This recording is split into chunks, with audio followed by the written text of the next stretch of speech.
नमस्कार,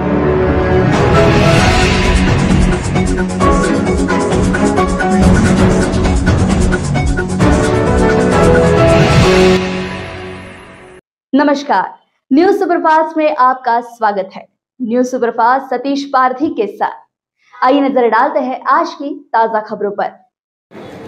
पुनः उम्मीदवारी लेकर हम सब लोगों के बीच में उपस्थित हैं और हम पूरी देश दुनिया ये जानती है कि गुरु बनाने वाली जो शक्ति है वो देश के यशस्वी प्रधानमंत्री नरेंद्र मोदी जी, जिनके माध्यम से इस देश ने एक नई उन्नति प्राप्त की है, इस देश ने एक नई प्रगति प्राप्त की है और जिन बड़ी बड़ी योजनाओं के साथ सामान्य आदमी तक पहुंचने का काम जो माननीय यशस्वी प्रधानमंत्री नरेंद्र मोदी जी ने किया है और उन्होंने नारा दिया है कि अब की बार लोगों ने 2 दिन 3 दिन पहले भाषण दिया।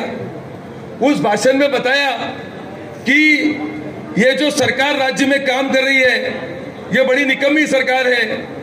बोनस के विषय में बोला, ये गोंदिया और भंडारा जिला धान उत्पादक किसानों का जिला है। मंच पर बैठा हुआ प्रत्येक व्यक्ति और सामने बैठा हुआ प्रत्येक व्यक्ति कहीं ना कहीं धान उत्पादक किसान से जुड़ा हुआ है और ये सरकार जिसमें माननीय एकनाथ जी शिंदे, माननीय देवेंद्र जी फडणवीस और माननीय अजित पवार जी जिस सरकार का नेतृत्व करते हैं, मैं आपको बताना चाहता हूं कि बोनस के विषय में 20,000 रुपए यदि आप धान बाहर भी बेचेंगे और आप सोसाइटी में आपका रजिस्ट्रेशन रहेगा तो डायरेक्ट आपके खाते में पैसे आएंगे और पिछले 2 दिनों में 300 करोड़ रुपए किसानों के खाते में आना शुरू हो गया। वो कल दोपहर को 1:30 बजे से जाना शुरू हो गया। किसान सम्मान योजना के आ रहे हैं, बताएंगे तो गोंदिया और भंडारा जिले में क्या विकास नहीं हुआ।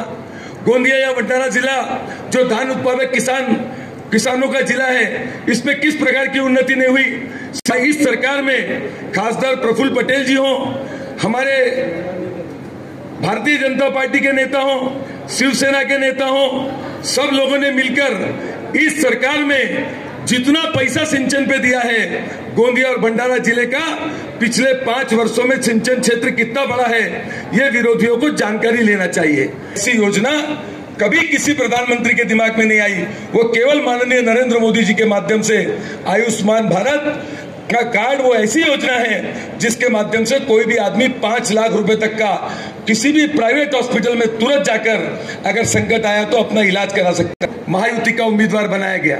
भंडारा जिले में इस मतदार संघ में और उस मतदार संघ में गढ़चिरौली वाले लोकसभा में रहो या राज्यसभा में, ऊपर से जो होना है वो तो होना ही है। मिशन का बहुत शानदार काम शुरू हो गया। ये सब बातों को लोगों तक पहुंचाना है, ये सब बातों को जन जन तक पहुंचाना है। और जर आपल्याला या विधानसभेमध्ये जर 1 लाखची जर लीड पाहिजे असणार तर काही इथे येऊन मोठे मोठे भाषण देऊन होणार नाही। पोहोचून बूथ पर्यंत जाऊन बूथ मध्ये आपल्याला काम करायचे। या लोकसभेमध्ये मागील 10 वर्षापासून होत आहे आणि मागच्या 5 वर्षात सगळ्या योजना आपण हे बघतो की केंद्र सरकारच्या योजना आल्या, पण ते आल्या कुणामुळे, तर ते आपल्या खासदारामुळे आले। इथे जर आपला खासदार नसला असता तर इतक्या मोठ्या प्रमाणात योजना या गोंदिया लोकसभामध्ये येऊ शकल्या नसत्या। करोड रुपयाचा विकास पाहिजे तर आपला खासदार निवडून आला पाहिजे आणि चांगला नवीन असल्यामुळे अनेक गोष्टी तितकं करू शकले नाही। सुद्धा आहे, परिणय फुकेही आहे, गोपाल भैया अग्रवाल आहे। नरेंद्र मोदीजींनी या देशाचं सूत्र आपल्या हाती स्वीकारलं तेव्हापासून एक नवीन आपला शुभारंभ झालेला आहे आणि आपणच नाही तर आदरणीय मोदीजींना अजून संपूर्ण विश्व, संपूर्ण जग त्यांच्याकडे का आदराने बघत आहे आणि सर्वोत्तम करण्यासाठी, जगज्जेते करण्यासाठी आपण सर्वांनी आदरणीय मोदीजींचे हात बळकट करण्याकरिता आपण लक्षात घेतलं पाहिजे। ही निवडणूक फक्त आपल्या भंडारा गोंदिया लोकसभेची नाही तर आपल्या भारताच्या नवसंकल्पनाची आहे, आपल्या देशाच्या विकासाची आहे, या देशाच्या नेतृत्वाची आहे आणि म्हणून आपण सर्वांनी एकच लक्ष ठेवून या निवडणुकीत काम केलं पाहिजे की कुठल्याही परिस्थितीत ही निवडणूक आम्ही नुसती जिंकूच नये तर नव्या उमेदीसह मागच्या वर्षीपेक्षा अधिक मताधिक्याने आपण ही निवडणूक जिंकली पाहिजे हा आशावाद आपण सर्वांनी ठेवला पाहिजे. मी सुद्धा त्यांच्या नेतृत्वामध्ये या भंडारा गोंदिया जिल्ह्याच्या विकास कामासाठी हात लावण्याचा प्रयत्न केला.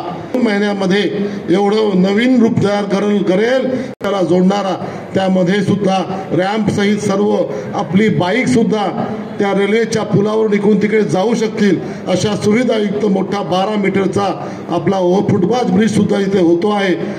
आणि जी आता आमची मुख्य लाईन आहे ती 1.5 पट अधिक आपल्या वस्तकामे चालून आलेत. मुख्य अडचण आपली या गाड्याच्या विलंबाची ती आहे की हा आपल्या भंडाराच्या लगतच्या एमआयडीसी एरियामध्ये या ड्रायपोर्टच्या माध्यमातून होईल. मेडिकल कॉलेज मंजूर झालेला आहे. 19 जिल्ह्यात एवढे रस्ते तयार करून दिले आहेत आम्हाला. जेव्हा मी गेलो प्रत्येक रस्ता त्यांनी मंजूर केला. आणि आपल्याला लक्षात आलं पाहिजे ही जिल्हा नेहमी अव्वल राहिलेला आहोत. मागच्या 3 वर्षापासून, पुन्हा एकदा ऐका, मागच्या 3 वर्षापासून कधी भंडारा जिल्हा अव्वल आहे आणि गोंदिया जिल्हा दुसरा आहे, तर कधी मध्ये भंडारा जिल्हा अव्वल आणि गोंदिया जिल्हा 3रा क्रमांक. फक्त 4 जिल्ह्यामध्ये ते साहित्य पोहोचलं आणि त्या 4था क्रमांक आमच्या भंडारा गोंदिया जिल्ह्यात करायला आपल्या त्यांना मला एकच विनंती आहे, मी आपल्याला हात जोडून माफी मागायला तैयार आहे. ऐसे ही ताजा खबरों को सबसे पहले जानने के लिए हमारे चैनल न्यूज सुपरफास्ट को फॉलो करें, लाइक करें और सब्सक्राइब करना ना भूलें. न्यूज सुपरफास्ट आपको रखे आगे.